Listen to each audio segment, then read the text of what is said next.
ايه هو مقدار قوة مورو ملتهم الكواكب؟ لو انت متابع للانمي بس ففي احتمال كبير انك ما سمعتش عن مورو، او احتمال سمعت عنه على النت. في الحالتين انت ما تعرفش قوته عاملة ازاي بالظبط. انا النهارده جاي اوريك قد ايه مورو مرعب. اول حاجة وعرفناها عنه في المانجا ان قوته عبارة عن انه بيمتص قوة كل حاجة حواليه حرفيا، حتى الكواكب نفسها. وفي بداية قتاله مع فيجيتا وجوكو ما كانش وصل لقوته، لان كان بقاله 10 مليون سنة محبوس، فقوته قلت كل السنين دي. ولما بدأ يلاحظ فرق القوة بينه وبين فيجيتا وجوكو بدأ يستعمل قدراته الحقيقية، وهي السحر ومش الطاقة، على عكس كل الشخصيات اللي ظهرت في الانمي لحد دلوقتي. وعمل حاجة غريبة جدا، بما انه بيمتص طاقة كل حاجة حواليه تقريبا، فهو مش بس بيمتص الطاقة دي، هو كمان يقدر يستعملها في صالحه بدون ما يمتصها. وقدر يعمل ده قدام فيجيتا وجوكو، وقالها الاتنين بانه خلى كوكب الناميكيين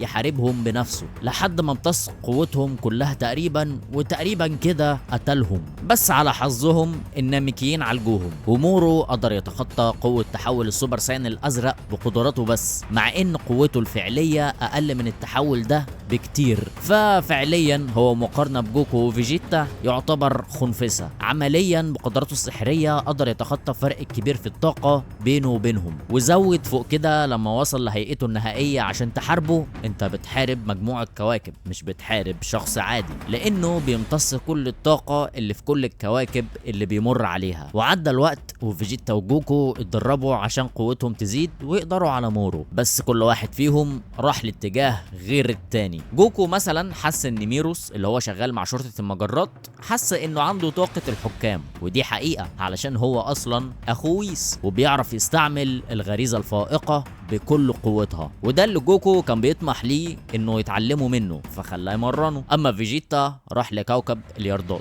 اللي هم علموا جوكو الانتقال الآني، فقرر انه يروح لهم ويتعلم قدرات من عندهم تخليه يزود قوته. وبالفعل اتعلم منهم الانتقال الآني ونفذه كمان، مش مجرد تتعلمه وخلاص، ووصل بيها للأرض عشان يواجه مورو بعد ما هزم التحول الأولي للغريزة الفائقة. واتعلم منهم تقنيتين كمان، واحدة فيهم ثقل فيها روحه وطاقته والضعف أضعاف بسببها، والتقنية التانية قدر من خلالها انه يفرق كل الأرواح والطاقة اللي امتصها مورو، وبكده يخليه أضعف. وفعلا الموضوع ده نجح، واسم التقنية دي كان انقسام الأرواح. بس زي المرة اللي فاتت مورو كان مجهز خطة بديلة ورجع لقوته من تاني. فلحد دلوقتي مورو قدر على تحولين مش سهلين، التحول الأولي للغريزة الفائقة، والتحول الأزرق بتاع فيجيتا اللي تحوله في أرك الأكوان. وكلام مورو نفسه إن فيجيتا في التحول ده أقوى حتى من الغريزة الفائقة الأولية، لأنه قال لفيجيتا إنه أكتر وجبة دسمة على الكوكب،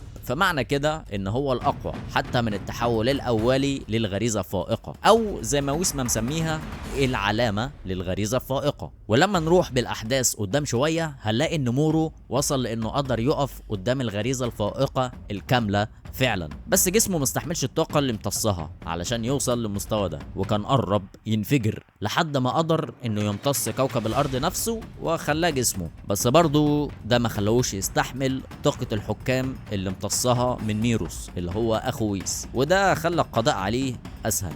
ففعليا هو وصل لقوة التحول الأولي للغريزة.